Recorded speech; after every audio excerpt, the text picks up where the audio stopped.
It was a cold night when I first stepped out onto the streets. The sound of my shoes tapping against the concrete echoed in the empty alleyways as I walked away from the life I had once known.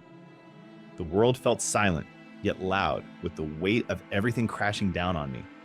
My mind raced, trying to figure out what had gone so wrong. One moment, I had a home, a family, and a future I could look forward to. The next, it all slipped through my fingers like sand. The pain was real. It was sharp. Losing everything felt like a cruel joke I couldn't escape. I thought about the warm bed I used to sleep in, the dinners shared with loved ones, the sense of safety and belonging. But now, it was just me, alone, facing the harsh reality of the street. I didn't know how I had ended up here. I had tried so hard to make it work, but somehow, life kept knocking me down.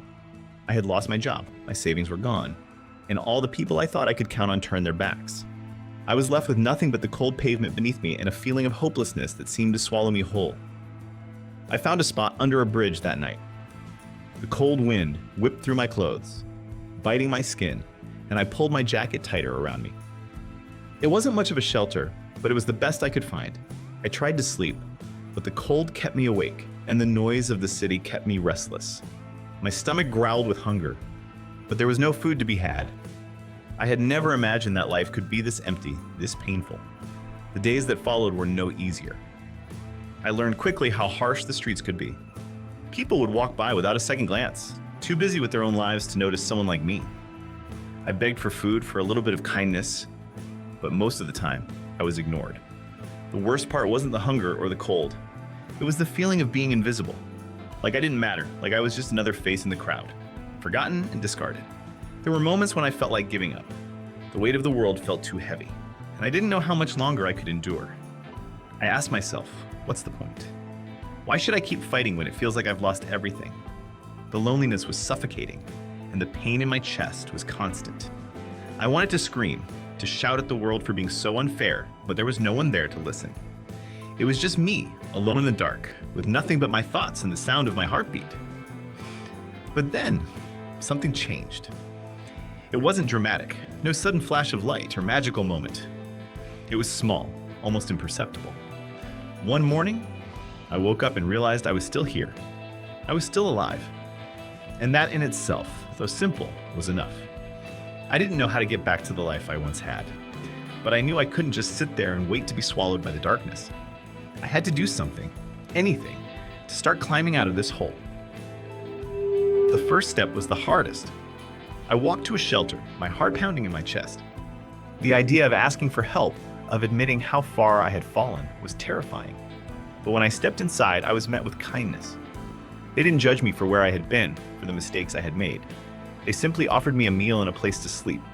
That night, I lay down with a full stomach, something I hadn't experienced in weeks, and I allowed myself to believe that maybe things could get better. The next few weeks were a blur. Every day felt like a battle. But I was slowly starting to find small victories. I found a part-time job washing dishes at a local cafe. It didn't pay much, but it was something. I started saving what little I earned, putting aside a few dollars each week. It wasn't much, but it was a start. And with every dollar I saved, I felt a little more in control of my life. There were setbacks, of course. There were days when I wanted to quit, when it felt like I was getting nowhere. But something kept me going. It wasn't just the job or the money. It was the feeling of hope. No matter how faint it was. It was the thought that maybe, just maybe, I could find my way back to something better. It was the small kindnesses from strangers, the occasional smile, the hand that offered help when I needed it most. Those little moments made me realize that there was still good in the world, and that maybe, just maybe, I could be part of it. One day, I looked in the mirror, and I didn't recognize the person staring back at me. I had changed. I had been through so much, and I had learned things about myself I never would have known if I hadn't faced the darkness.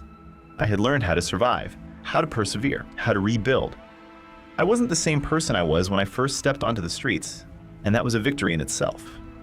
The road ahead was still long. I knew I had a lot of work to do, but I was no longer afraid.